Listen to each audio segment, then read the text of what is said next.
So let's shoot the J. Shoot We it. start with tonight's game. Jay, do the Spurs close out their series with Minnesota tonight? No, I think Minnesota wins this game. I think you're going to see a ton of physicality on Wemby. Wemby sets the pace for this team. Look for Julius Randle to play well down the stretch. And look for Wemby, frankly, to be on his back a lot more than on his feet this game. See if the Wemby rules take account tonight. On the other side, in the East tonight, will the Cavs close out their series with Detroit at home? Look, James Harden has been playing his tail off. Donovan Mitchell has been playing at a different level. And we have an Evan Mobley sighting last game. Cade Cunningham, a special player, no doubt about it. But I think Cleveland closes the deal and meets the Knicks in the Eastern Conference Finals. If they win it tonight, then the game one of that series would be on Sunday. My question to you then is this about the Knicks. Should they want to face the Cavs or the Pistons in the next round? As a real competitor, I want to face anybody in the Eastern Conference Finals. But if you want to face a team, you probably want to face Detroit. I don't think Detroit has as many options as Cleveland. We've seen Tobias Harris take a step back. We've seen Jalen Duren not play as well down the stretch. Cade Cunningham is special, but if you could take out the head of the monster, you have a higher probability of beating Detroit rather than beating the Cavs. I actually agree with you. That would also, by definition, make it a 7-game series at this point, which also would be beneficial. Speaking of the Knicks, Rick Pitino used to coach them once upon a very long time ago, and now he's coaching in New York again, of course, at St. John's. And he gave an interview in the New York Post in which he said this about the Knicks potentially not having home court advantage in the NBA Finals. He said, the only negative is the home court. Outside of that, I think the Knicks have the best team. Now, OKC obviously is great. They're the defending champions. But the Knicks are deep, talented, and the way they're playing offensively, I don't mean three-point shooting. I'm talking about the ball movement, player movement. It's so much better than what I watched in January. Let me bring the group out here. Monica McNutt does the Knick games on the radio. She knows them as well as everyone. And I want to start with you, Winman. Rick Pitino says, right now, the Knicks have the best team. Are you buying it? Well, Rick Pitino knows a lot about basketball, and I agree with him that since January, the Knicks look completely differently. But let's just everybody calm down with comparing them to Oklahoma City. It's just calm down. The Knicks would love to get the opportunity to do so. Oklahoma City is 8-0 in the playoffs so far, but I understand why Knicks fans are so excited. I just looked back this morning. They haven't really soundly been beaten in 6 weeks, all the way back to the end of March against Houston, and then the couple of one-possession losses to the Hawks. So I understand why there's some optimism, but let's everybody slow your roll, worry about the conference finals before predicting they're the best team. What do you think, Monica, when you hear Pitino say that and you're watching every minute of every game, how much they've transformed what they're doing, so much better than what it was in January? What do you think of what Pitino's saying? It's the whole quote, Green. I think you got to look at the context because he watched this team in January, as did I, when they hit a nasty slump. Like, it was awful. So I think people are really enamored with the transformation that has happened over this stretch. I agree with Wendy in terms of slowing down just a bit. But if they are healthy, that means OG Anunoby is healthy, and they've got to get through the next series before we can talk finals for sure. I do think that they have emerged as one of the deeper teams in the league. I think OKC has them beat a little bit in that category. But this is why you went to Mike Brown, a guy who's willing to go to his bench, who has helped put in a system that really has benefited everybody. I mean, yesterday we talked about Jalen Brunson being on ball so much, and he doesn't have to do that as much. The three-point shooting was really something that dictated what happened in the game, quite frankly, on both sides of the floor previously. Now, they're not relying on that three as much due to this new system.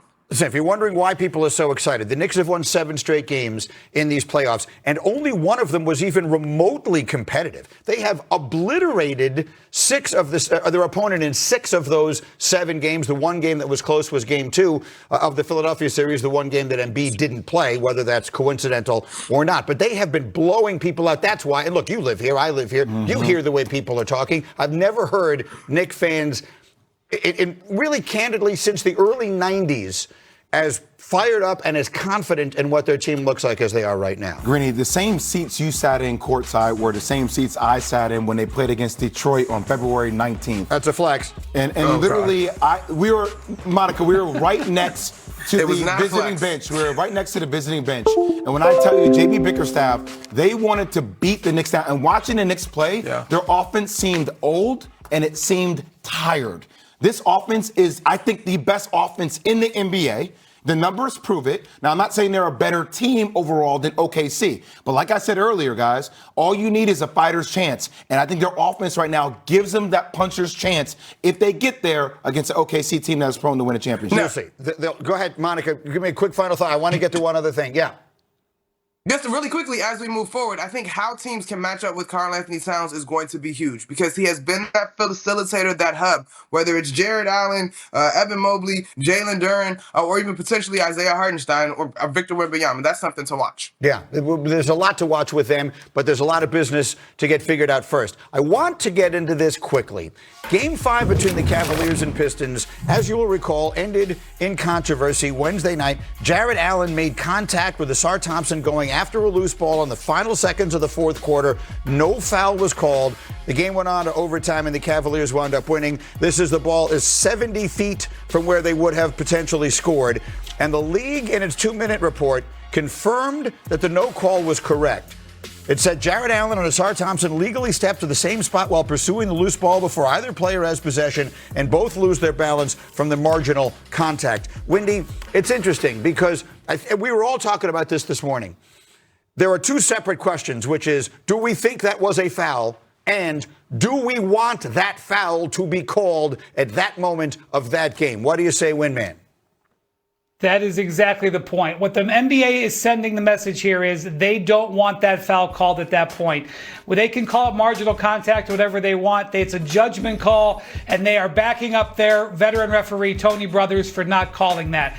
Of course, you can go frame by frame and argue about whether Jared Allen forced Asar Thompson to fall down. That is essentially not the argument.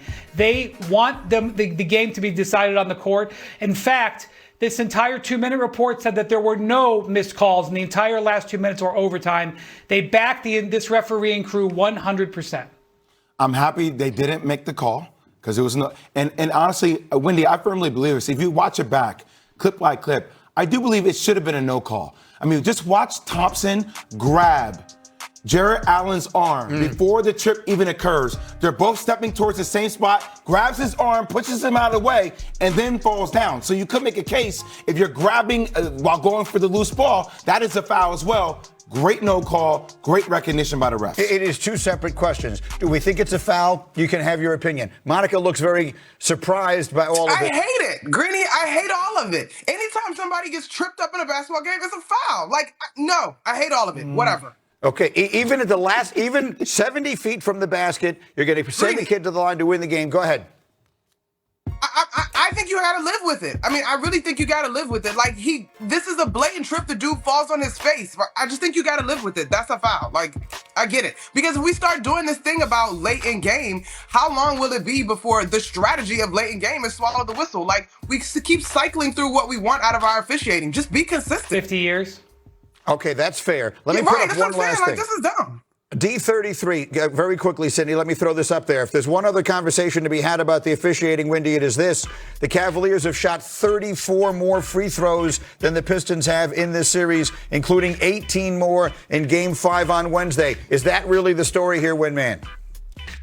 Yeah, if I was JB Bickerstaff, this is what I'd be pointing to. And the spread over the last 3 games is even more than that. And the Cavs 3 wins, I believe it's 46. And the Pistons play aggressive defense. They're probably going to shoot fewer free throws than their opponents. But the strategy for Detroit, and frankly, they've had 36 hours and haven't done it. But I would be attacking that as opposed to that last call. All right, that was Game 5 in that series. Last